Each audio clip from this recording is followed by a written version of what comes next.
Kat mana boleh dapatkan set meja makan yang unik dan eksklusif berteraskan kayu?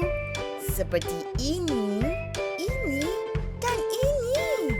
Di MZS Woodworks menawarkan servis membuat perabot dengan menggunakan kayu yang berkualiti tinggi seperti kayu hujan-hujan agar kualiti penghasilannya bertahan lama.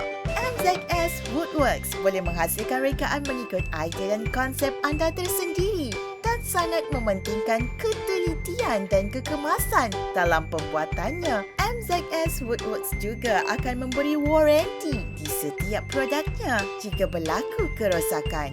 MZS Woodworks juga membuat perabot lain dengan pelbagai rekaan yang boleh dihasilkan. Untuk pertanyaan lanjut, hubungi MZS Woodworks sekarang. MZS Woodworks, nothing else matters.